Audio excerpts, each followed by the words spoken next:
Welcome to the Social Media Influencer Club. How many followers do you have? 500,000. Well, come on in, sir. Beautiful, thank you. You, how many followers do you have? 1 million. Well, come on in. Thank you. You. Oh, me? How many followers? 1,000 subscribers.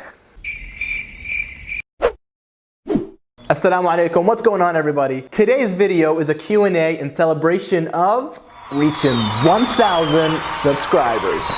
Oh yeah. All right, stop. I understand reaching 1,000 subscribers isn't really that much in today's day and age, especially with people with hundreds of thousands, if not millions of subscribers. But life is tough, so take the wins where you can. The destination is important, but you also have to enjoy the journey. With that being said, you asked the questions, and I'm here to answer. Let's get going. What is your name? Wow, that is a very good question. Only one person asked that question. My name is that Muslim guy. Just joking, my name is Muhammad Al-Attar, in Arabic Muhammad Al-Attar. So as you can tell, I'm very popular at the airport. The one thing I always win at is random selection. What is your ethnicity? I am originally Palestinian. I lived in Kuwait for a few years and I lived most of my life in Canada. So I guess I'm Arab Canadian. What motivates you to be consistent in making videos? That's a really good question, actually. Because a lot of us, we try something, it doesn't work out, we stop. But for me, the main reason I started making these videos in the first place is because I saw so many misconceptions in the media out there about Muslims. And the whole time I'm watching the media, I'm like, wait, what? Like, I'm not the most knowledgeable Muslim, and I know this isn't right. And then sometimes you're bombarded with all this negativity about Islam, and next thing you know, you're like, these Muslims are crazy. And then you realize, hold up, wait, I'm Muslim. Am I crazy? And then you realize, no, wait. I've lived in Muslim countries. I've traveled and visited many Muslim countries. I've lived amongst Muslims my whole life. I've never seen that kind of crazy. I've seen aunties all up in your business. I've seen parents not let you stay out past 9 o'clock. I've seen parents whoop their kids. And I've seen some of the brothers and sisters who kind of like take things a little on edge. Brother, where is your beard? I am physically incapable of growing one. Try harder. But never the mainstream media kind of crazy. You know, the So I figured so many people must be getting the wrong image about Islam. So many people must be thinking that we're all this barbaric terrorist religion. Meanwhile, it's just the media propagating this image. And I've always liked comedy. So what I decided to do was educate people about Islam using comedy. And the main reason I'm still consistent, although I'd like to say it's my personality, if I do something, I commit to it. That could be part of it, but it's mainly because I understand the importance of delivering this message. It is very difficult sometimes, like I can't even explain how difficult sometimes when you put hours and hours into making videos sometimes, because you'll go to work, you come back, you stay up late just to write scripts and shoot videos and get the video edited and completed. So it could take you up to a week sometimes, and then you post it and it gets 20 views. But that's why you have to continue to remember the bigger picture. Getting 1 million views would be great, but if even 10 views, or even 1 view where someone actually listens to the message and learns from it, then that's the whole point. And you can see it as sadaqah jariyah, an ongoing charity, where inshallah, even when I'm gone many years from now, inshallah, may Allah give us all a good health. As creepy as it might sound, these videos can continue to be on the internet and continue to educate people about Islam. So that's what motivates me to staying consistent. How much of the deen have you studied? It's very subjective to say how much I know or don't know about Islam, but I would say I've studied a bit, because at the end of the day, I'm not a scholar or anything, so I can't say I've studied a lot of Islam. Growing up, we went to these summer schools where they would teach you about fiqh, hadith, tafsir, Quran, and then thereafter it's been a little bit on and off, whereby I would do like those online courses, online lectures, online classes. So I did those on and off as well, and inshallah my goal is to continue doing those and learning more about Quran, tafsir, hadith, seerah, etc. And then finding a way to incorporate those into my videos in a nice, educational, entertaining manner. How old are you? Well, I'm legal age. That's all you need to know. At the time this video was made, I am 26 years old. And of course you can't tell because, as we have established, I'm physically incapable of growing a beard. Are you married? Well, at the time of the recording of this video, I am not. But between the time this video was made and this video is released, who knows? We're Muslim, anything could happen. I can get a message and my mom could be like, so we found you a girl and the family agrees and you're getting married tomorrow. By the way, that's an arranged marriage joke. I'm joking, that doesn't normally happen. Oh, this is an interesting one. What advice can you give someone with a career change? Well, this is less about me, I guess, but I mean, that's a tough one because like, I don't know what you do or how old you are, what your interests are and what you're currently doing and whether you like it or not, what the alternative is, etc., what your financial situation is like. But I would say if you want to make a career change, is whatever the career you want to change in, if you're able to, slowly phase into that. For example, I'm an accountant who conducts financial statement audits. If I were to make a career change, say, suddenly I decided to become the social media influencer and make money off of ads and selling merchandise and going for paid gigs and speeches. Ameen. Oh Allah, answer this dua. Then I would do it slowly, whereby I would still do my current job and slowly work on my other side projects that I would like to eventually become my new career. So I don't just jump from one career to the other, whereby I'm not established there, I do not have financial stability from there, and nothing can supplement my income. And then you find yourself in a situation where you can't pay your bills. So if you're an adult who has a family and has to pay bills and things like that, I would say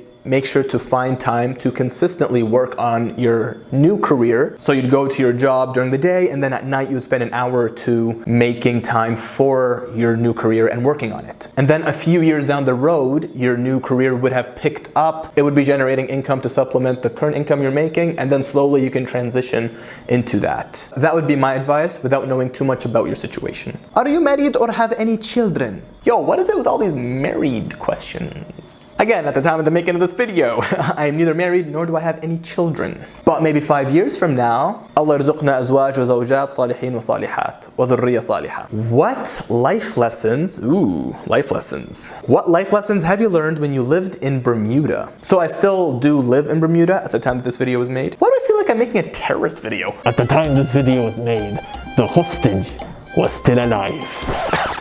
Yo, that was tight.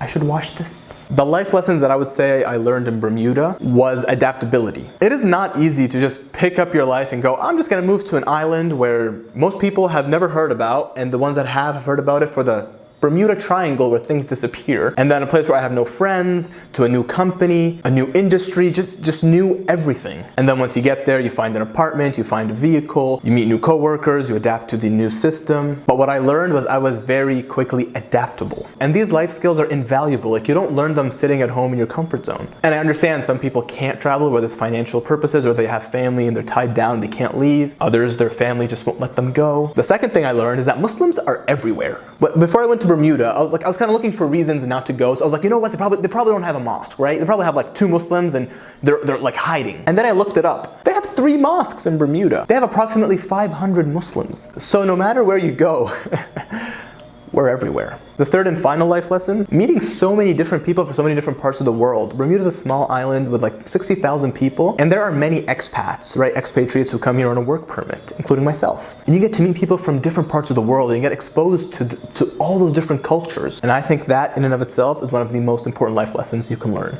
Ooh, a travel question. What country would you like to visit? Yo, there are so many countries I want to visit, so many countries. But I guess the next one on my list, when this whole coronavirus thing gets resolved, I would say Spain, and then maybe Italy. I like to go in places where there is a lot of history. Like I love history, especially to see like historical remains, like the time of the Romans, and also seeing Islamic remains, like in Spain. What's your dream vlog that you want to do? Oh man, these questions are interesting. Man, the thing that I want to do the best, and by vlog, like I mean my dream vlog would be to go travel to Muslim majority countries and countries where there are Muslim minorities. And first of all, I get to see new countries, but also you get to see Islam in so many different environments, and you get to see that Islam is not just one image. It's not one uniform image that people think in their minds. Islam, yes, the message, the foundations of it are the same. You worship one God. You believe in all the prophets and messengers of God. You pray 5 times a day. You fast. Yes, all of these remain consistent, but you see Islam in different cultures and traditions and languages, different foods and cuisines. I would love to do like a vlog series about that. Islam all over the world. And speaking of cuisines, the next question is, what is your favorite cuisine? Honestly, I love all food. Halal, of course. No alcohol, no pork. But for the most part, what I love the most is, of course, Middle Eastern food and Southeast Asian food, man. Especially the desserts, like gulab jamun, bro. Also, when I was in New York with some of my friends who were originally from Pakistan, we tried Kashmiri tea. Oh, Oh, that's a good one. What's your workout routine? Well, I guess there's not enough time to talk about a full routine, but I can tell you what I do. What I do is I do a combination of weightlifting and martial arts. So for weightlifting, I try to do that like about 3 times a week. And that's important to maintain muscle mass and bone density, especially throughout your life and especially into your older age. And it's always good to have some muscles, some veins, and a six-pack. Nah, I mean. Yeah, buddy. Not that that is currently the case. And then I do martial arts such as kickboxing and jiu-jitsu, mainly because it's good for you physically and mentally to learn new moves, new techniques, and also stay in shape as you're working out, but also very important for self-defense. But now, because of the coronavirus, all of that is canceled, but you have to adapt and improvise. Where there's a will, there's a way. Oh, gotta do the other side because muscle imbalance. What is it like living as a Middle Eastern man and as someone who practices Islam?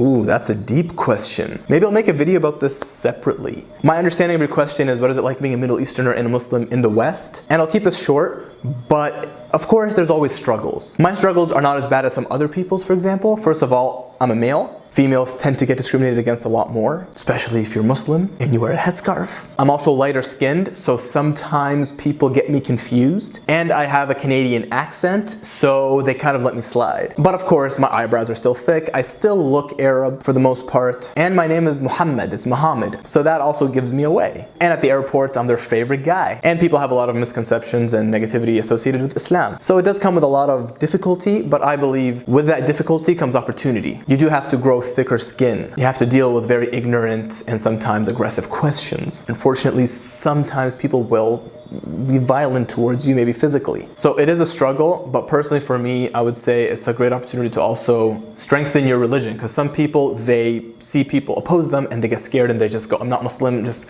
whatever, like just take it away from me. I'm just gonna pretend not to be Muslim, just live my life.